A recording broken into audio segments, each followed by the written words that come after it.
This video is for you if you want to learn how to use social media safely. You must have watched the Social Dilemma documentary on Netflix. If you haven't, I highly recommend you to watch it. After watching that documentary, the first thing that came into my mind was, what should I do? Because I chose a career that requires 100% dependency on social media to engage with people. My business is a virtual coaching service. I took some steps to make the drastic changes on the social media uses that made me less intoxicated, and I control my habits of scrolling on feed now. So I will share with you those insights so you can make the improvement on your social media uses as well. I started to use social media as a business when the COVID lockdown started in March 2020. I am a licensed skincare specialist and in the process of getting a certified holistic nutritionist. All the spas and beauty businesses were closed, so I knew the only way to sustain was online. Since then, I've been using YouTube, Facebook, and Instagram to inform about the professional skincare and ways to treat the skin concerns with the nutritious food. My thought after watching the documentary was, what should I do? Should I not continue doing this? Because I was doing the same thing as mentioned in the documentary. Like asking people to stay tuned until the end and follow me on Instagram, subscribe to YouTube to keep the engagement rate high, and hoping someday this algorithm will pick me up and make my video viral as anyone else in this field. However, one quote that Tristan Harris said, "Fake news on Twitter spreads 6 times faster than the real news." This made me change my view. Myths that people have shared and the mistake that people are making because of the false information to the point they are not aware of what is wrong and what is right, and this is a huge problem. So then I thought, it is my responsibility as an expert in skincare to back up and share the right information to people so I can contribute to control the spread of false information. And in these 7 months, I admit I have never been so much more addicted to my phone than ever before. I didn't know that it's psychologically triggering us.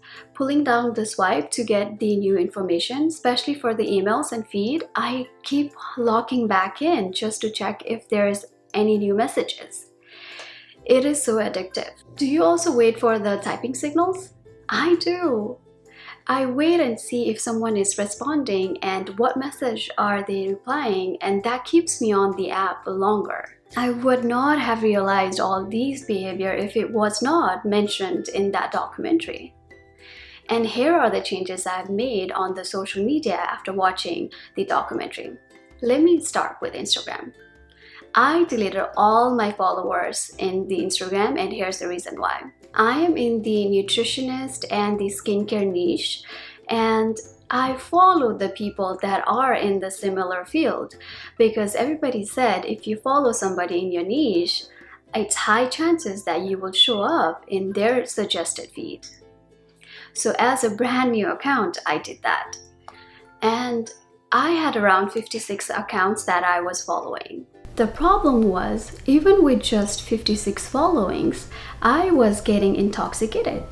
I kept looking at their feed, their IG story, and I was spending hours and hours to the point when I came out of the app, I had no energy to do anything else productive. More I started watching, more I started becoming insecure. Unintentionally, I was comparing myself with them. My feed is not as nice as theirs, their pictures were perfect, and I need to work hard on videos and up my game on editing. And when I began, I had no intention to do this, but it happened automatically. I'm telling you, just with 56 followings, I'm like this. I can only imagine when you have hundreds and hundreds of followings. Your IG story might never ending and your feed might never show you the "you are caught up" sign. So I am wondering, how do you feel when you are on the feed for hours and hours scrolling the pictures, double tapping, and these stories one after another with filters? How do you feel? All of these things, when you browse too much for inspiration, you get overwhelmed and jealous and upset. So instead of doing good, it will do harm. So that's exactly what's happening to me. And instead of taking inspiration from them, now they are my competitors who are way ahead than me. Currently, this is what my Instagram looks like. No distraction from the IG story, and whenever I need to get the inspiration, I have noted down some people. I go directly to their account, and this can get a little bit distracting, but instead of scrolling, I quickly go to the search button and start searching their account, and then I check their feed, their caption, and how they have done it, so get some inspiration from them. Does this mean I don't use IG story feature on my account? No, I do make use of it.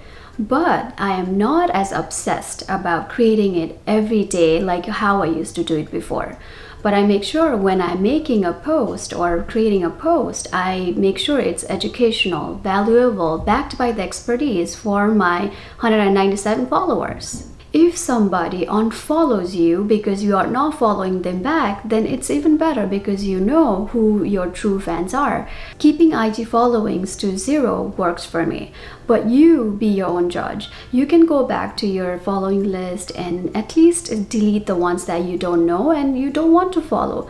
This way it will help you keep your feed, your IG story a little bit less crowded. I do recommend putting a time restriction on Instagram uses so you are aware of your time spending on it. And you might be wondering if I have a Instagram personal account. No, I don't have one. When I need to contact friends and family, I directly DM them through the Instagram business account, or I use the apps like Viber, WhatsApp, Messenger, FaceTime to chat with them and call them directly. Another thing that I changed on social media was to delete the mobile Facebook app and only use the desktop version of the Facebook. This is like taking an extra step to go onto the laptop and check on the feed, and rather than having it on the palm of your hand.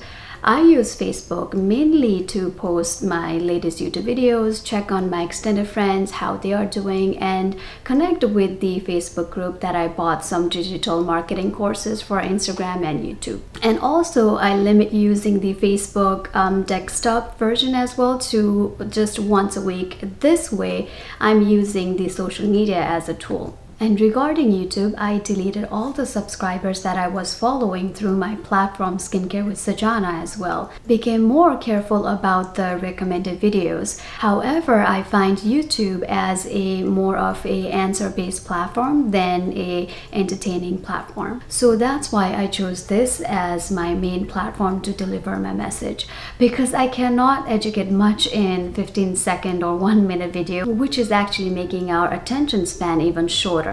Few suggestions I followed from the documentaries are turning off the notification. Go to your phone settings, and under your notification settings, you can turn off all the notification from there instead of going to each app and searching for the notification settings. Another thing that I would suggest you to keep track of your screen time. Here are some of the options. You can put a time restriction and use a time limit passcode so you can make yourself more disciplined while using any apps. And also watch the information from the reliable source of information before fully trusting anyone. And leave your phone in the living room away from you before going to bed, and wake up in the morning with the good old alarm clock. I am thankful that they made this documentary, which created a lot of debate. Some agreed and some did not. However, we needed this awareness of social media impact. And if this was not created, I would not have known what's happening in the psychological level of the phone addiction. Before you write your negative comments, always remember that you are talking to another human being, not an algorithm. How you get hurt if somebody leaves you a negative comment, others do as well. Realize the difference between the constructive feedback and the hurtful comments. Share your ways how you are using social media safely.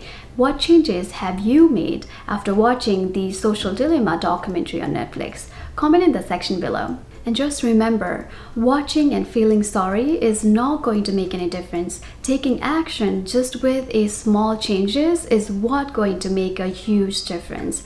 And to gain back your confidence, I'll see you in the next video.